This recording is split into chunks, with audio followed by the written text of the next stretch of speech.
Hello, and welcome to Frisky Talk 007 with Paul Nolan. After a great conversation with Paul during the We Are Frisky event at ADE, I was really excited to catch up with him again to learn more about his many levels of involvement in the electronic music industry. From producer to educator, running Chapter 24, creating his own business, and so much more, Paul's unique perspective and experiences, as well as his willingness to share what he's learned with others, makes him an effective mentor for many, and a fantastic person to discuss music and life with. From advice on navigating the difficulties of being a creator in this industry, to what it takes to run a successful record label, to how to become your most effective self, Paul covers a variety of subjects with honesty and inspiration for professionals and students alike. Thank you all for listening. I hope you'll enjoy this episode of Frisky Talk 007 with Paul Nolan.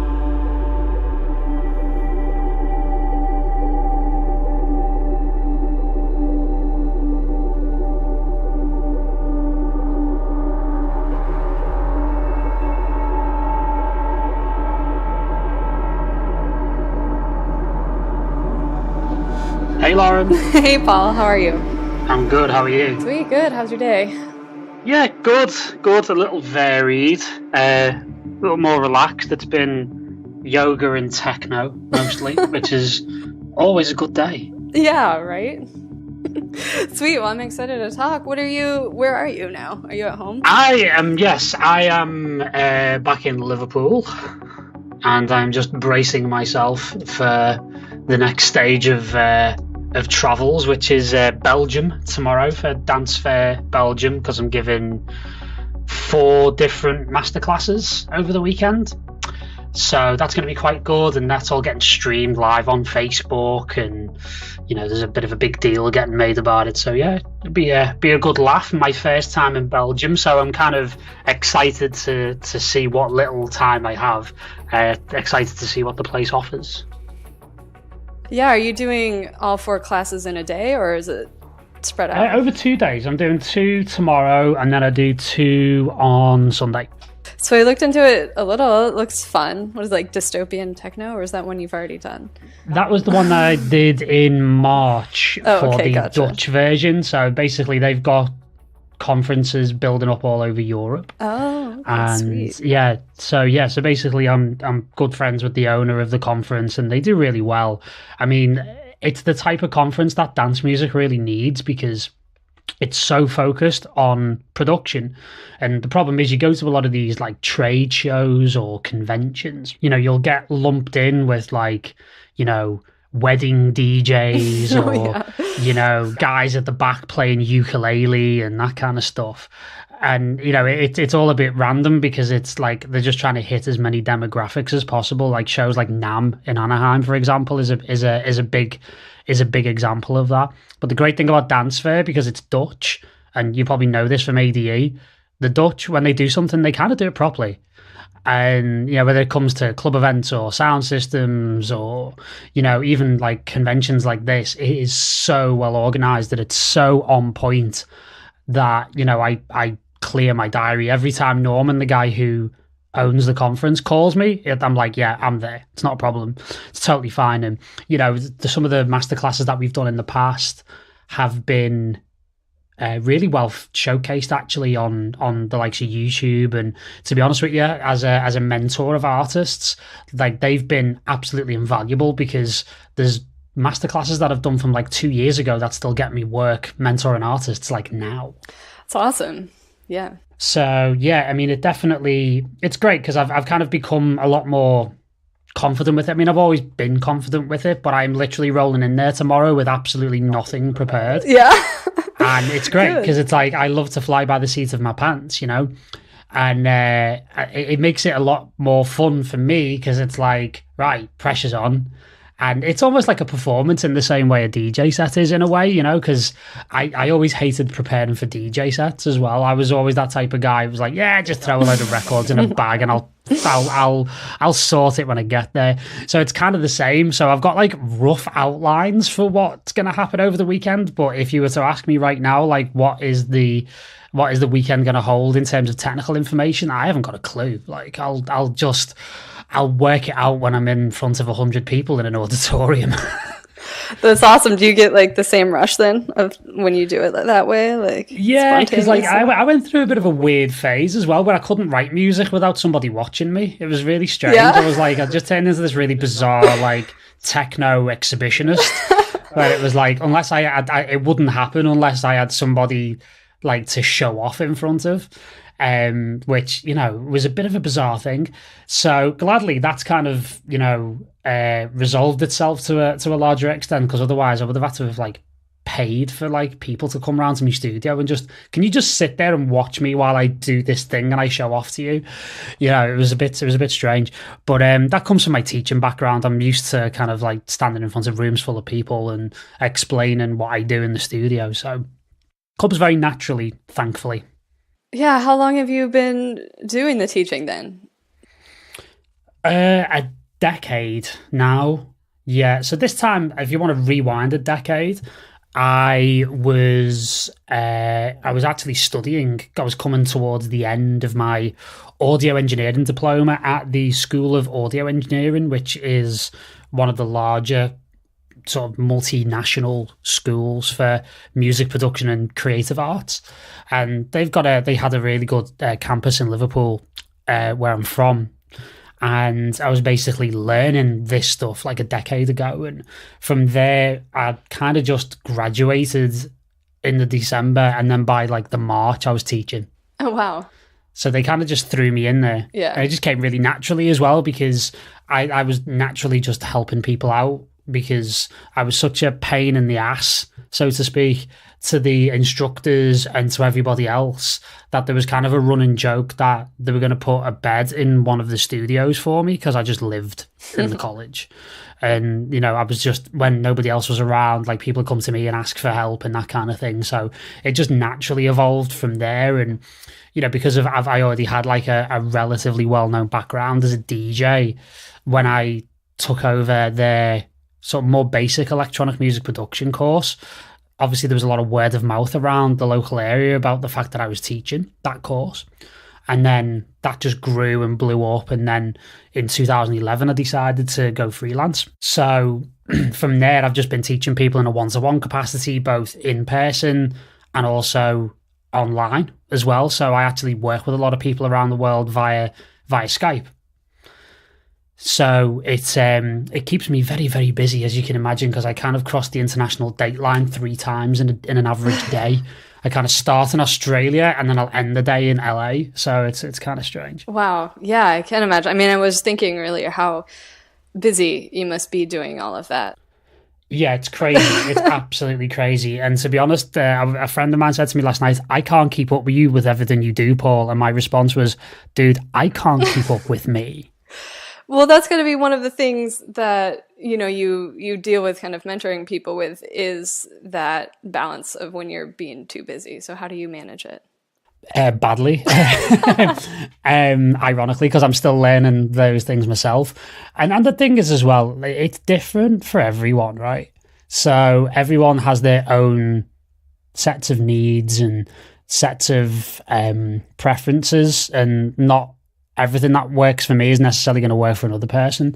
But, you know, obviously you can go through all of the cliches, and what I like to say about a cliche is, you know, they're a cliche for a reason, and that's because they're true. So the whole idea is, for me, I try and, as I said before, you know, I try and at least get like a yoga class in or a run.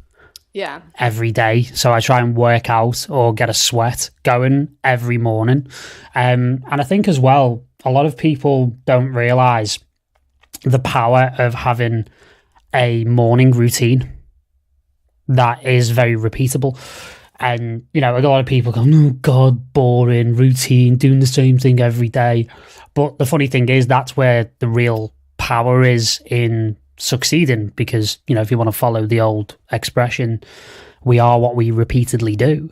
So one thing I've learned in the last couple of years is a statement that Tim Ferriss, if you listen to his podcast, he was the guy who wrote the 4-Hour Workweek. And one of the things that he keeps saying in his podcasts is, if you win the morning, you win the day. And I find that very, very relevant to me. If I start the day in a really balanced way, and if I really focus on, I'll do, 30 minutes meditation, 30 minutes practice on a piano. If I do that within the first 2 hours of my day, by the time I've eaten breakfast or gone for a yoga class and come back, I'm ready to go. So I can quite easily go through an 8 to 10 hour day working with clients because I've had that little bit of time in the morning for myself to obviously, physically work out, get my mind right, get myself grounded.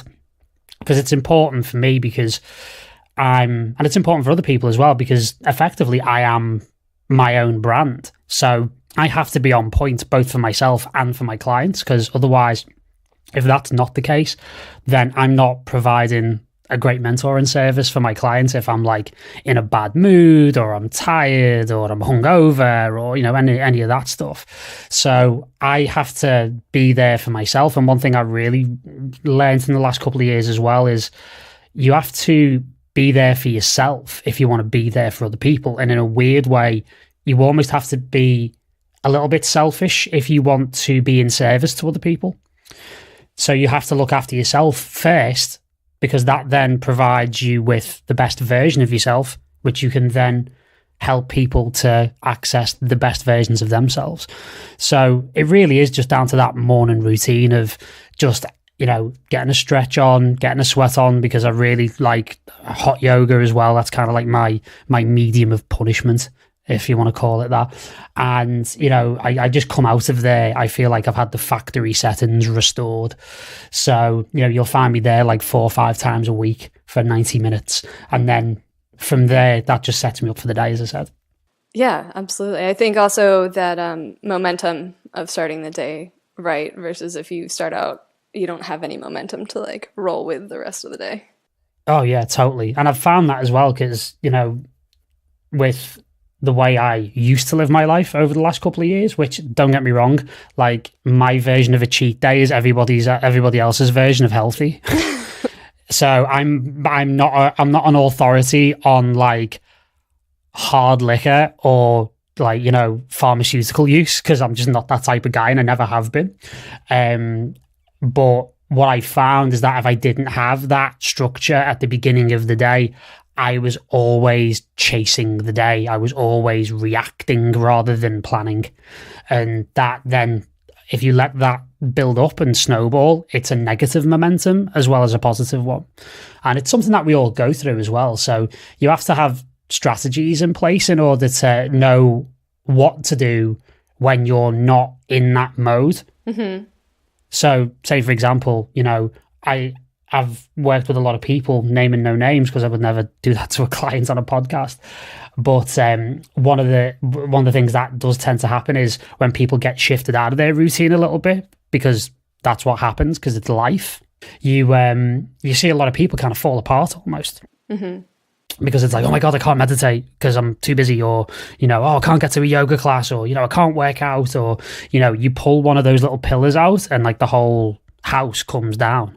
And obviously we have to be a lot stronger than that in life. So it's about having strategies of knowing how to manage that when that's not the case, for when you're traveling, or your schedule's a little bit tight, or you're overwhelmed, or you're catching up with work, that kind of thing. So there's a way of being able to keep yourself balanced even in the absence of all those other things, to allow yourself to at least do your best and maybe take a little bit of judgment and self-criticism out of the process, because all we are doing is trying our best at the end of the day.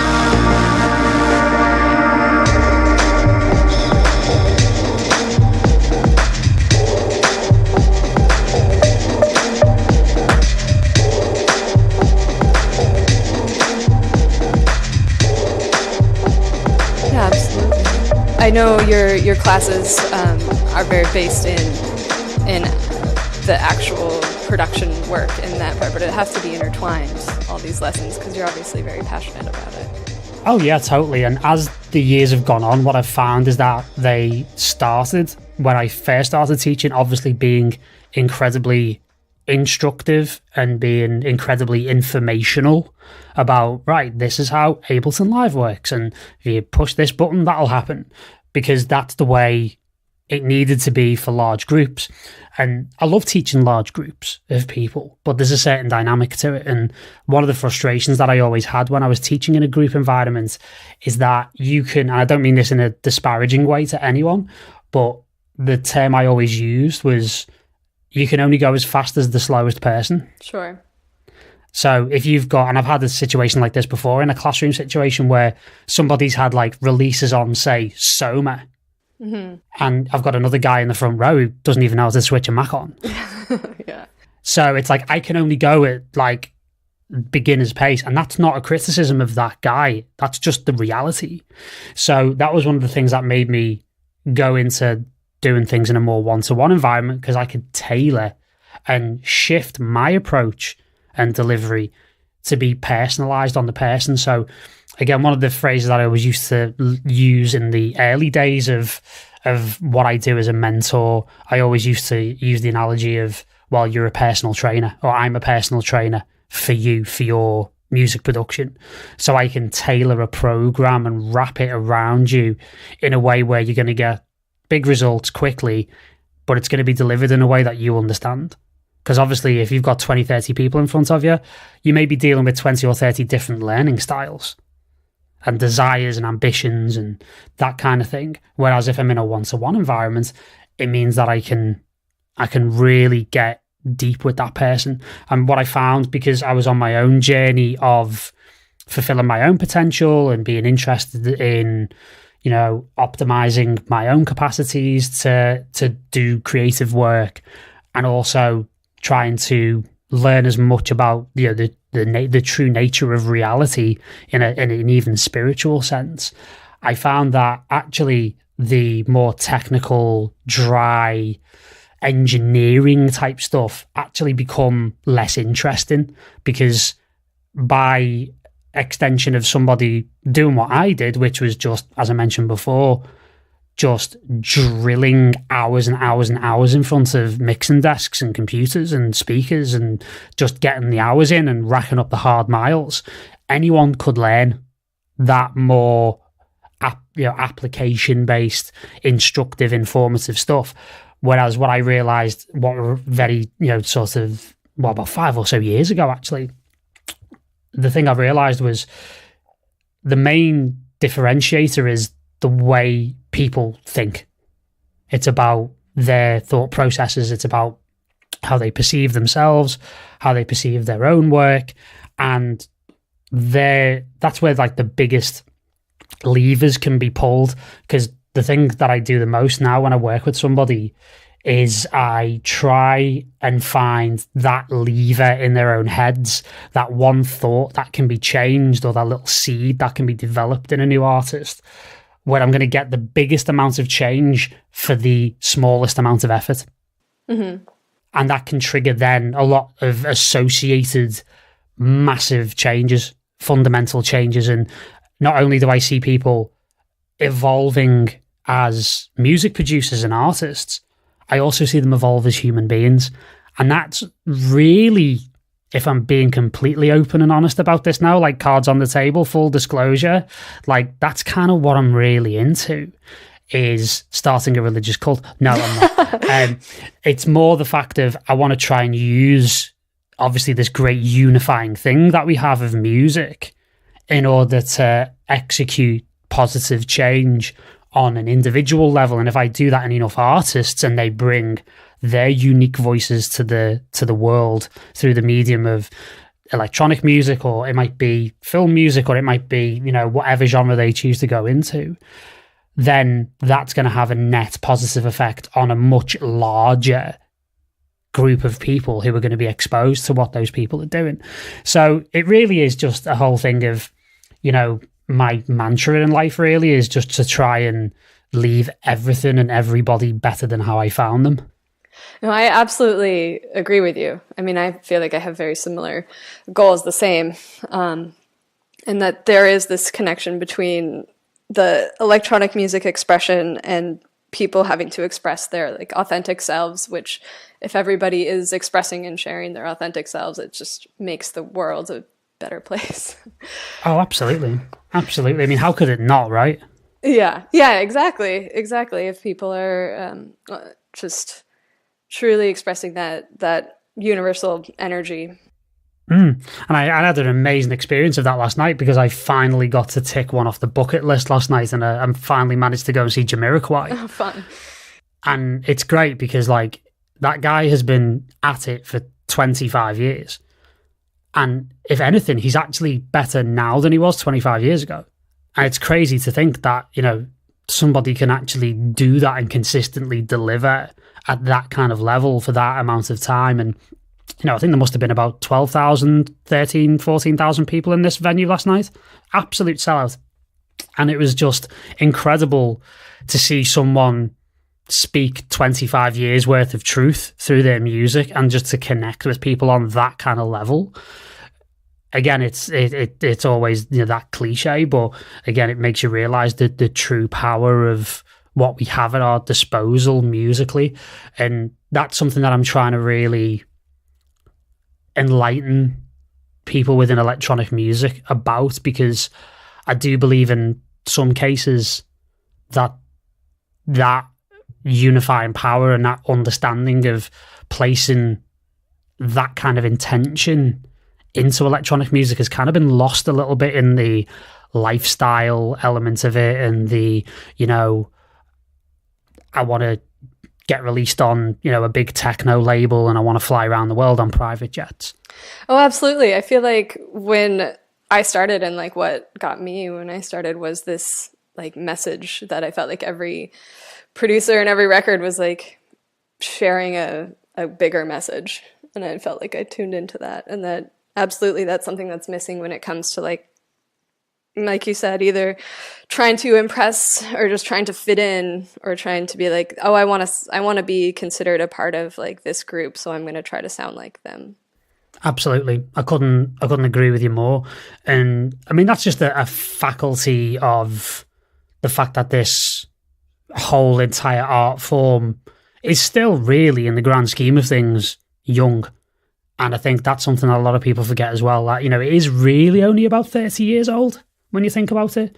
So, you know, we're growing up in public, so to speak. That's why, you know, when we talk about issues around mental health and being able to keep artists and DJs balanced while they're, you know, winging around the world from one side of the globe to the other with absolutely no sleep from gig to gig, we're really the first generation that have these types of issues. So it's no surprise to me that, you know, we're coming up against these things, because I don't want to say that, you know, people having mental health problems in dance music is a good thing, and I don't mean the statement this way, but it's a good problem because it shows you that actually, you know, we're growing, but we've got to learn how to navigate this lifestyle a lot better, because, you know, as I say, there's a lot of people who are struggling, you know. I mean, you don't have to look far on the dance music press to, you know, see DJs and artists becoming more and more open about what they're struggling with, which is a fantastic thing. The thing that I'm mostly motivated by when I work with an artist, or if I do the It's All in the Mind panel like I did recently at ADE, what I'm motivated by is a twofold aspect. One, it's to focus more on the solutions to how we avoid people getting caught in these traps. And I think there are things that we can do on an industry-wide level in order to allow artists to feel more balanced and to, again, access that best part of themselves, or that best version of themselves, the higher self, if you will, so they can perform even better than they probably currently do, because they're being spread so thinly by playing too many gigs in too many countries over too short a time frame because it's all about the money. Secondly, as well, the thing that motivates me about working with artists on the grassroots level is to try and prepare artists for the reality of what might happen if things go the way they would like it to go, and if, say, for example, they would like to make a career or earn a living from their music. Because I don't think there's enough real talk, to coin a phrase, about it. You know, everyone's always smashing every gig and everyone's having a great time, and, you know, it's all positive vibes only, and, you know, it's the Instagramification of clubland. Sure. As I like to put it. And, you know, I think we need to have a lot more honest conversations, and that's starting to happen. You know, I really gave a lot of props on Twitter to B-Traits. I mean, Brianna's wicked anyway, because she's been declaring interest. She's been a long time supporter of Chapter 24, the label I co-founded. And, you know, she actually came out of a gig in Dublin and put on her Instagram story. She was like, so that gig was shit. And I was like, oh, thank God someone's actually saying it. You know what I mean? So those twofold things that I think help guarantee the future of this industry and help push it in, hopefully, even if it pushes it 1 degree in the right direction, it helps secure its future and there's less collateral damage.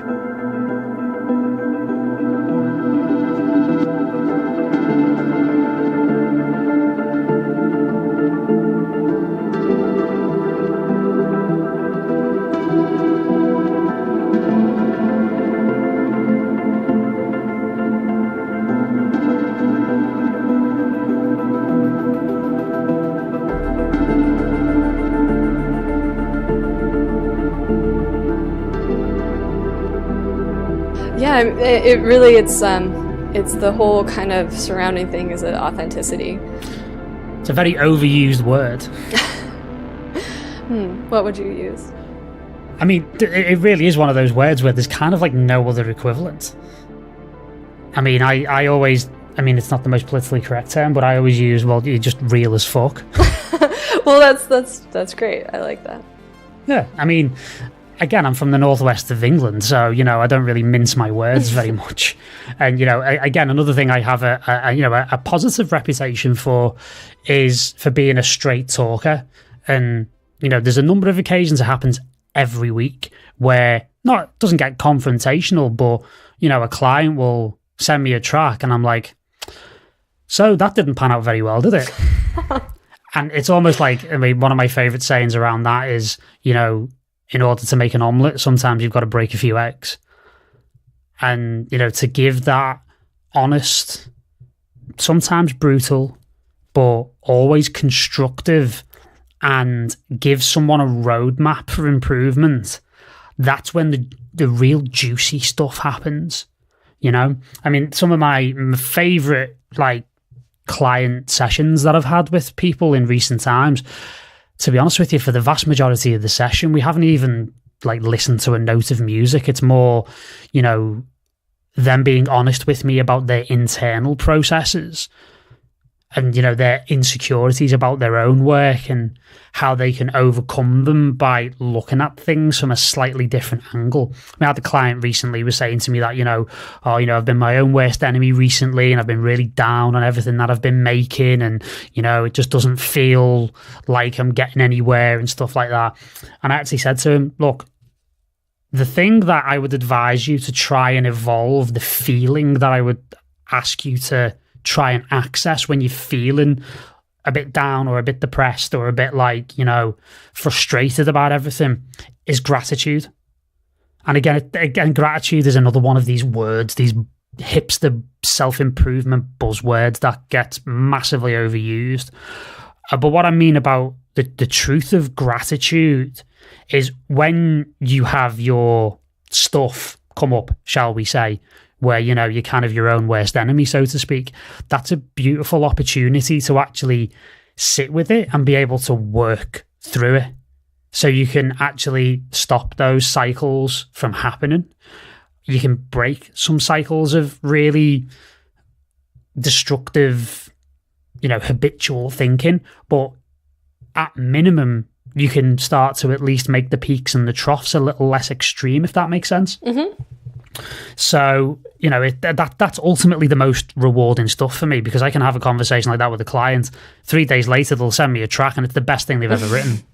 And I haven't done anything. I haven't even touched their Logic or Ableton sessions. It's like, because my whole thing is, I'm not one of these people where there's a lot of people like this in the industry, in coaching generally, in mentorship, and especially in electronic music, where they foster a level of dependency, if you know what I mean, or, from the client towards them. So they're always being paid more money and they're never quite getting where they want to be. But, if you only, pay for this program or, for my help, then you'll get there, and it never quite happens, It's a bit like the diet industry, You buy a weight loss product and you don't lose weight and it's your fault. So buy this other product and that might work, that kind of thing. Whereas my whole look on things is, I actually want to coach myself out of these people's lives. I want to get to a point where they basically are just like, this guy, ignore him. I don't need him anymore. I don't need him anymore. Exactly, because I'm off doing my own thing, and I'm living the life that I want to live. It's like, it's great, because I don't want to be hanging around with people forever, because it's like, right, you're done, I can go on to the next person who really needs me. Yeah, it opens up more space for more people. Yeah. That's Yeah, awesome. totally. If I wasn't like that, then I'd still be working with the same 5 people I started working with like 7 years ago when I went freelance. Yeah, and then I'm sure, not feeling accomplished in what your ultimate goals are. Oh yeah, totally. And for me, it's like, the definition of insanity, as they say, is, doing the same thing over and over again and expecting different results. Exactly, Or we have a saying in England, which is same horse, different jockey, which is kind of a similar take on things. Well, what about your personal stuff then? Because there's a lot on the other stuff you do, but I know Chapter 24 is an amazing project. Thank you. Yeah, I love what you're doing with that, and the different series and the art and all the connection that it has is amazing. This new track with the Job EP, Job, am I saying that right? Yeah, that's getting huge play and traction. I saw. It's exciting. Yes, yeah, it is. And the great thing about that, it actually ties everything together that we were talking about, because Sam Pauly, who is the other co-founder, or one of 3 co-founders of Chapter 24, it's a team effort, was actually, and he still is to an extent, he's still one of my mentorship clients.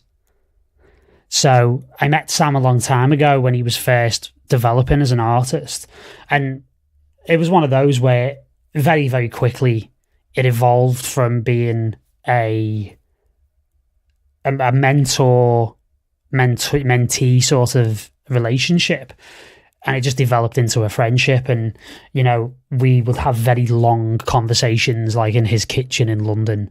And then one of those conversations was around his desire to eventually start a record label. And then that led me to meet his, at the time, friend, and he's now a friend of mine, obviously, because I've helped run a label with him, Marcus, who, when the 3 of us got together, it was just very, very clear that there was no weaknesses, really. Everyone brought things to the table that was a weakness in somebody else. So we had a winning formula right from the off. And the great thing about the way the label started, and this is something I advise a lot of people when, they want to start record labels, is to, don't start a label. and let me just clarify that situation, because really, I've said this in a previous interview with Ingo when I was Artist of the Week on FRISKY a good couple of years ago, that I actually don't believe there's any such thing as record labels in this day and age. It has to be so much more. So you mentioned the art, and, we had an ADE party, which second year went really well, very, very busy. And then, we've been doing parties in London for the entire length of the history of the label, which is coming up on 3 years now. But the reason why we've made the impact that we have done, and we're still continuing to grow, is we sat and we thought long and hard about what a record label needs to be in this day and age. Because, my personal opinion is I think there's just too many of them. And I think there's too much music being released, if I'm being completely honest about it. I think it's somebody ADE told me that there are 15,000 tracks a week being currently added to Spotify. And then on Beatport, I think it was like about 5 or 6 years ago, they were telling me that they were putting up 17,500 tracks a month. It's insane. Yeah, I mean, you just can't filter or you can't parse all of that data. There's just too much music being made. And that's one of the drawbacks of the democratization of music technology in general. So we were very adamant of like, well, we're not just going to do an other label. We want to showcase something to people that is very important. And you touched on it before about when you first got into electronic music, there was a message to it. And a lot of, obviously with FRISKY, a lot of the DJs on FRISKY, there's a narrative element to what they do. There's a storytelling element to it, and that's something we really wanted to bring back into dance music, because we just got very tired. Or I got very, very tired, and I still tire of these, very generic, very contrived, almost interchangeable bangers that, are released one week and then by the next week everybody's forgotten about them. We really wanted to do something that stood the test of time. And just to give you an idea of that, I played at the Chapter 24 party at ADE, and I was playing stuff from 2.5 years ago on the label, and they still get great receptions. And it's because we've curated and managed the releases on the label to such an extent that, you'll be able to go back to a Danny Oliveira EP that we put out, which was Chapter 5, and it'll still sound fresh in 10 years. Yeah, it was listening to some old records the other day, and they're still good. Like, they're faster than now, but it's still something that I think people would react to in the same way, because things were curated in that way that it had to be timeless. Oh yeah, absolutely. And we also put, as you know, a lot of emphasis on the visual element, and that's where, we had the idea of having an in-house artist. Oh, they're beautiful. Yeah. I love, you. What's the different series though, actually? Was kind of curious about how those are all figured out. Yeah, I mean, the first initial series, which was the first 12 months of the label, we did something around, are you familiar with Aesop's Fables? Mm-hmm. Yeah, so each one of them in the first year is one of Aesop's Fables. So say, for example, our first vinyl release, which was Chapter 12, the Kurt Bagley Winterland EP, which had, Petter Dundov and Pat Lack mixes, and we basically had the fable of the wolf and the crane. So it's a morality tale, essentially. So what that does is that it imbues the music with a deeper meaning. And again, because people often connect with music on a visual level as well as on a purely, oral basis, so to speak, it really enhances everything that we do. And everything that happened in the first year was actually physically created by Simon Veth, who lives in Copenhagen. He's this unbelievable illustrator that we contacted when we first started the label. And the process is beautiful because it's actually cut from lino, so it's essentially carved and then printed onto rice paper and then scanned, and then a little bit of digital manipulation, but it gives it a very earthy feel. And it also had a lovely parallel between the cutting of the lino with cutting vinyl. So it gave it this incredibly, visceral, earthy, very realistic feel.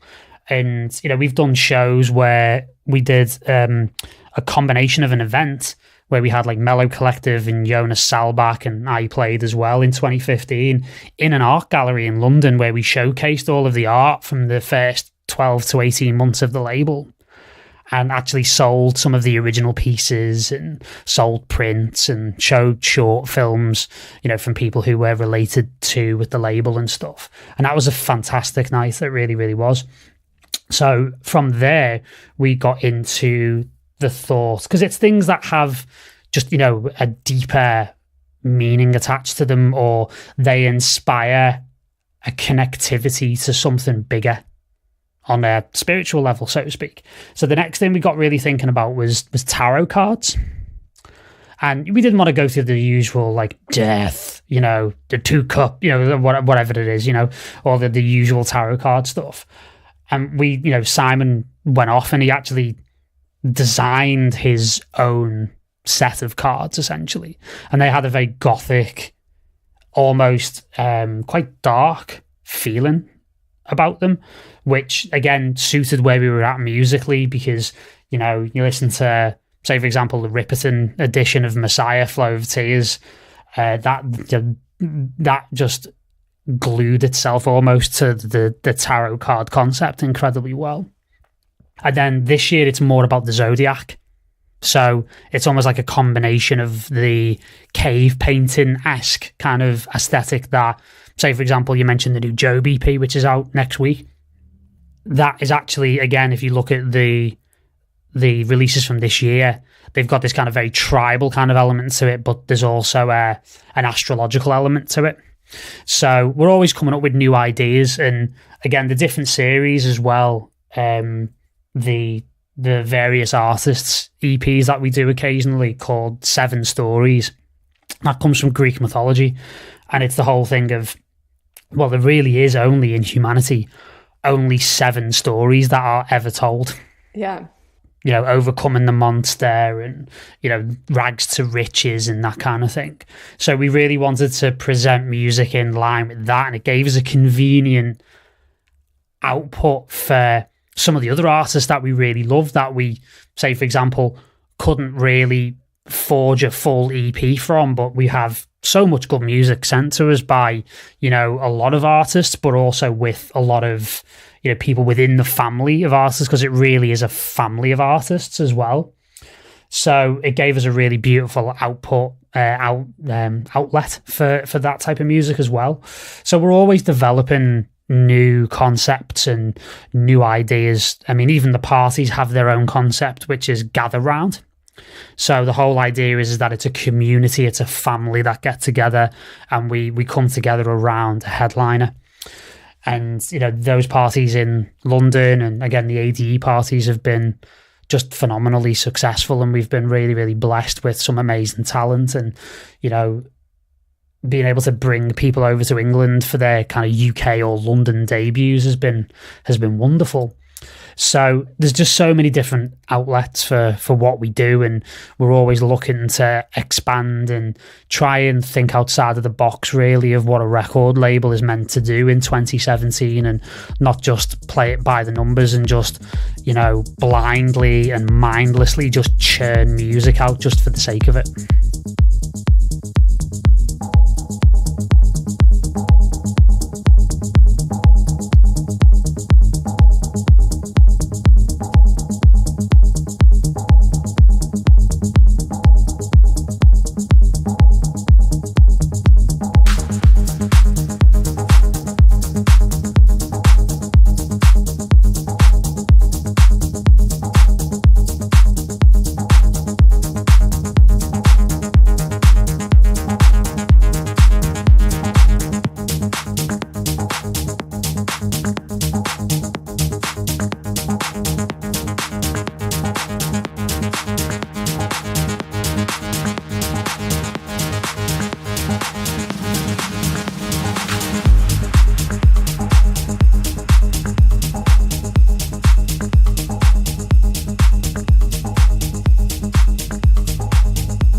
I think people can definitely feel all that effort you put into it.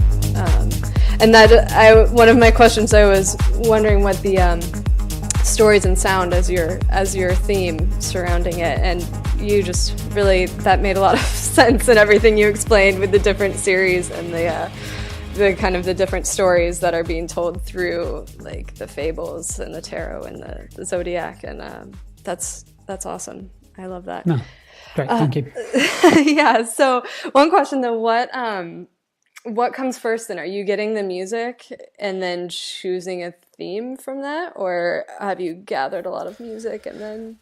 Yeah, I mean, again, we're in this I call it like a beautifully horrific position of, you know, we get sent so much music by so many amazing artists, and that's very difficult for us in a way. Again, it's another one of those good problems, because we almost have like an embarrassment of riches, because we've gotten to know so many amazing artists, and there are so many other amazing artists who are submitting music all the time. So, you know, it's a difficult process to make firm and fast decisions, because despite the fact of, you know, again, a lot of dance music being incredibly contrived, that also means there's actually a lot of good stuff out as well. So where we kind of develop it is we develop the concepts visually, and then what tends to happen is we then will pair music to it that feel like there's a synergy there, or a synchronicity between, you know, the music and the visuals. One of the things I'm actually working on at the moment, which is something I'm happy to speak about now, is I'm currently working on an album of my own material, which is going to hopefully, you know, be heard in the cold light of day at some point in the first quarter of 2018. And I'm really interested in, because I've already developed the visual concept for it, because it's a very deeply autobiographical and personal metaphor for a lot of things that I've been through in my life in the last couple of years. And, you know, it's a really how can I put it? It's a very, very clear allegory for, you know, the journey that I've been on as a human being in the last sort of 18 months or so. And the visuals for the album have not yet been developed, but I am already writing music to go with specific visuals. So actually the visual metaphor of what the album's going to be called, and what the artwork will be for the album is actually now, even at this sort of embryonic stage, it's really starting to shape the sonic palette and the overall outcome of the album. So, you know, I think that comes from the crossroads that I have into the film world as well, where I have written for picture before. And that comes, again, that sense of what a visual stimulus needs in terms of having a sonic identity and a sonic accompaniment. That really helps me in that kind of situation. So I'm trying to get the visuals and the music as close together as possible, so they effectively feel like they're the same thing. You can't separate them. You can't differentiate between them. That's exciting. I'm excited to see that and hear it. Well, I am as well, to be honest. Yeah, what finally comes out of that. That's awesome. Do you get much time to devote to your own? Do you try to set aside time? Not as much as I would like, because obviously what I will say is, in terms of my own battles that I have in terms of practicing what I preach, I am the world's shittest person at saying no to people. Yeah. And it's difficult, because I have such a desire and such a passion to help people, that I often find it, if I'm being completely honest, I find it very, very difficult to balance all the various aspects of what I do. And that's just a constant struggle, you know. I mean, again, another thing I always talk to my clients about is that there's no such thing as a destination. There is only the journey, you know, and we only reach our destination when, you know, the end comes.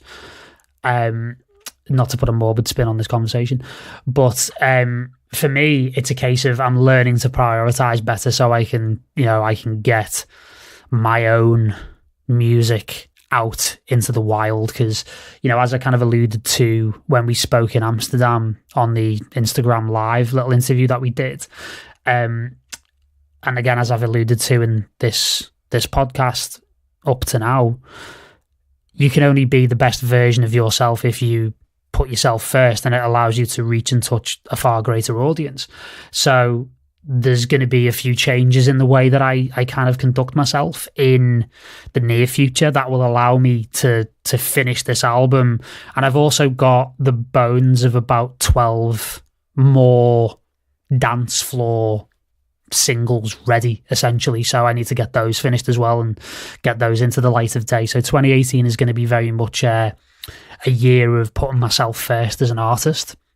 Good. Sounds like that's just the right part of the path for you at this point.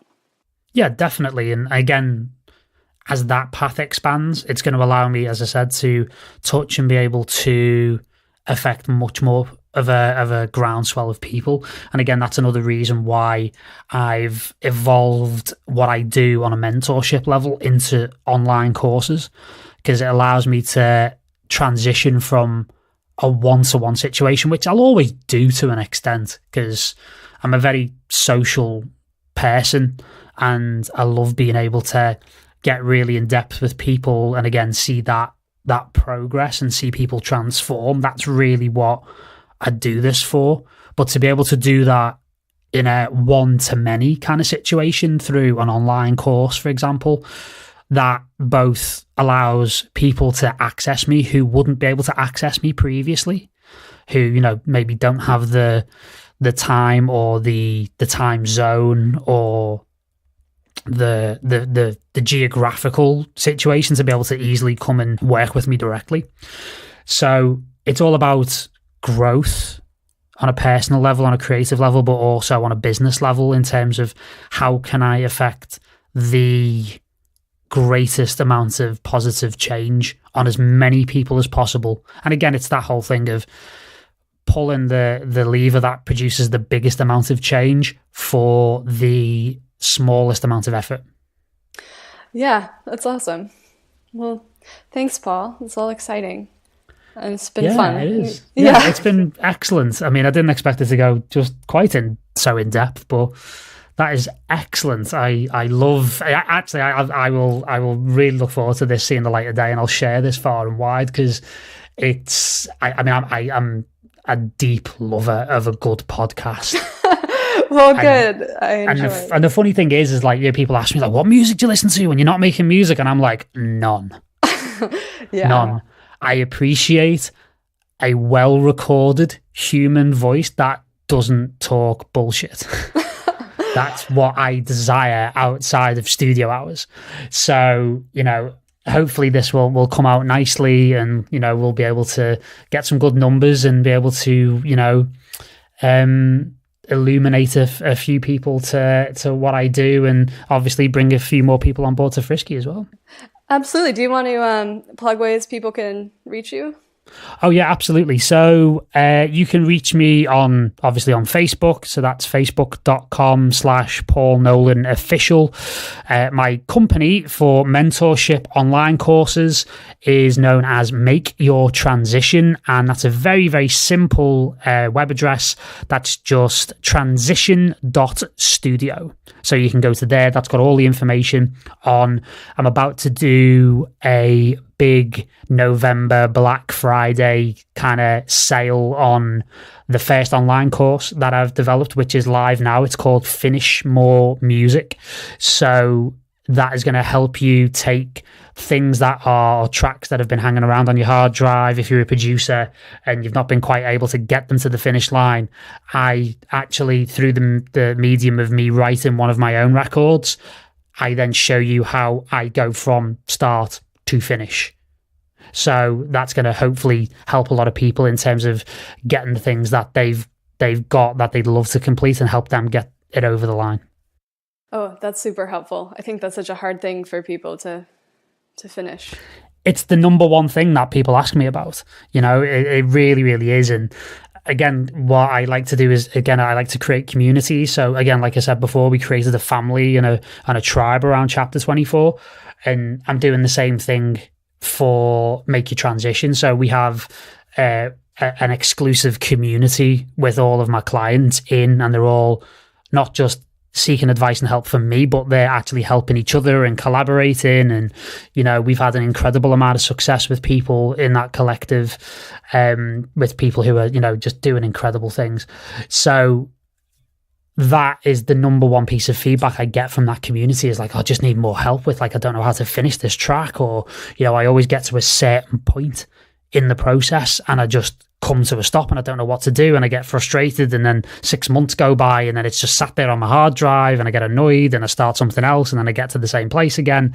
So again, it's all about breaking cycles for people. So I'm always, you know, taking feedback on board for what people are struggling with, so I can then provide solutions. That's kind of what I do in all aspects of what I do in my work. So it's exciting, and there's going to be a lot more courses coming over the next year or so. That's going to be the other part of what I'm really transitioning towards, is doing a lot more online content, doing a lot more of these masterclasses like in Belgium over this weekend, and really, again, trying to touch as many people as possible. Well, I really appreciate what you're doing. I think it's amazing. Thank you. Yeah. Thank you very much. It's always nice to get that kind of positive feedback, and, you know, sometimes you kind of feel like, because I'm a bit of a one-man army, I'm just like here just digging my own hole on my own. Do you know what I mean? That kind of thing. Sure. So it's nice to hear that from an outside perspective, and I really appreciate your time as well, and thank you for the opportunity to come on and talk about my favourite subject, which is me. Absolutely, my pleasure. Have fun in Belgium, and I'll be in touch with you soon. Great stuff, Lauren. Take it easy. Have a good weekend. Yeah, Thanks. Take care. Bye.